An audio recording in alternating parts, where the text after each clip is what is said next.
All right, now there's a new report out that claims the U.S. Border Patrol is releasing hundreds of illegal immigrants because the detention centers are packed. They're overcrowded. National Border Patrol Council President Judd. Brandon, now I've heard from others say, well, that's not true. They don't just release and throw these people out there. Is that happening? It is happening. What we're looking at is we're looking at a crisis that is larger than any crisis that I've dealt with in my 21-year career as a Border Patrol agent. We're holding more people. Our detention facilities are packed. We're taking more agents out of the field to do essentially babysit.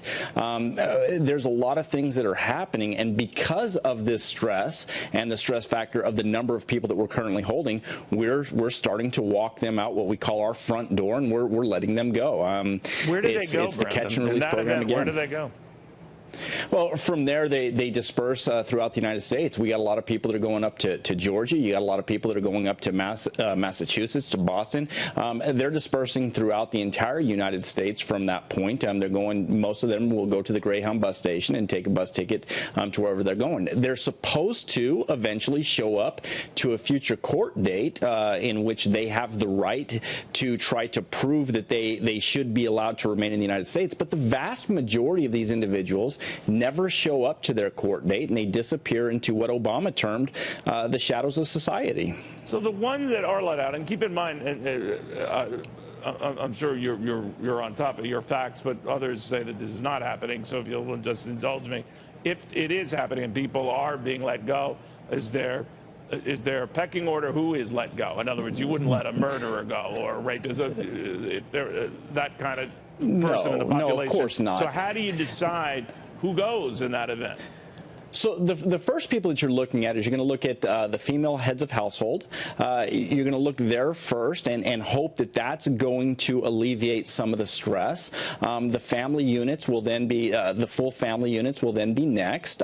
So there is absolutely a pecking order. We do not let murderers go. We don't let known rapists go. But you don't have any ability, whoever like these people go. are, you let go, whether they're their mothers or anyone or head of the family. There's no way to keep following them, right? You don't have the resources to do that, so you really have no idea where they end up, right? No, we don't. I mean, they do have to provide us with an address that they say that they're going to, and that's the address that will ultimately serve their court documents to. But again, whether or not they actually go there, we never know. All right. In the end, would a longer, firmer, bigger wall prevent this sort of thing? The president says yes. Yeah. So what you have to do is you have to be able to physically keep people from entering the United States. If they set one foot in the United States, they have the right to claim asylum. Once they claim asylum, they get put through that process. If we're able to physically keep people out and to monitor the number of people that are coming through the actual ports of entry, which is the legal way to do it, then we can effectively drive down these numbers of people that are crossing the border illegally. But unfortunately, it's just not happening today. All right. So this emergency, as the president declares it, is very much an emergency to you.